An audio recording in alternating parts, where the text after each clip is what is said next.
ধর্ষণ ও নির্যাতনের অভিযোগে করা মামলায় গ্রেফতার সঙ্গীতশিল্পী মাইনুল আহসান নোবেলকে কারাগারে পাঠানোর আদেশ দিয়েছেন আদালত। মঙ্গলবার বেলা ৩টার দিকে তাকে আদালত কক্ষে তোলা হয়।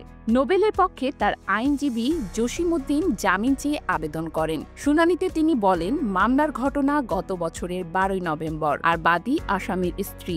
গতকাল রাত পর্যন্ত তারা একই বাসায় ছিলেন। ভুল বোঝাবুঝিতে মামলা করেছে। মীমাংসার জন্য নোবেলকে থানায় ডেকে নেওয়ার পর তাকে গ্রেফতার দেখানো হয়।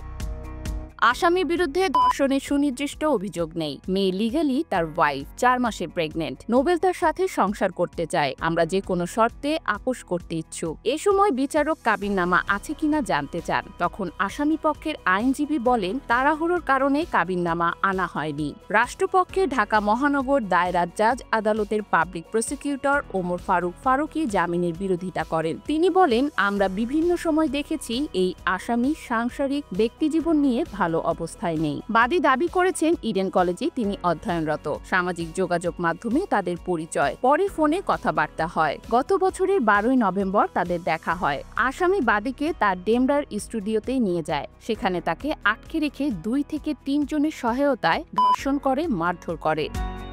জানা যায়, গতকাল সোমবার নোবেলের বিরুদ্ধে মামলা করেন ওই তরুণী। মামলায় অভিযোগ করা হয়, সামাজিক যোগাযোগ মাধ্যমে ভুক্তভোগী ইডেন কলেজের ছাত্রীর সঙ্গে নোবেলের পরিচয় হয়। এরপর তাদের মধ্যে প্রেমের সম্পর্ক গড়ে ওঠে। গত বছরের ১২ নভেম্বর গায়ক নোবেল তার স্টুডিও দেখানোর কথা বলে ভুক্তভোগীকে ডেমরা থানা এলাকায় তার বাসায় নিয়ে যায়। এরপর কয়েকজন আসামির সহায়তায় ওই ছাত্রীকে আটকে রাখে। বাদী তার পরিবারের সাথে কথা বলার জন্য আসামিকে মোবাইল ফোন ফেরত দেওয়ার জন্য বললে নোবেল এক পর্যায়ে ওই ছাত্রীর মোবাইল ফোন ভেঙে ফেলে। এরপর আসামি নোবেল তার বসতঘরে আটকে রেখে ওই ছাত্রীকে ধর্ষণ করে এবং ধর্ষণের ভিডিও তার মোবাইল ফোনে ধারণ করে রাখে। নোবেলের কথা মতো বাসায় না থাকলে তার মোবাইল ফোনে ধারণকৃত ধর্ষণের ভিডিও সামাজিক যোগাযোগ মাধ্যমে ছড়িয়ে দেবে বলে জানায়। তাই বাদী আসামির ভয়ে কাউকে কোনো কিছু বলার সাহস পাননি। আসামি তার সহযোগী অজ্ঞাতনামা আরো ২ থেকে ৩ জনের সহায়তায় বাদীকে সিঁড়ি দিয়ে চুলের মুঠি ধরে টানা হেঁচড়া করে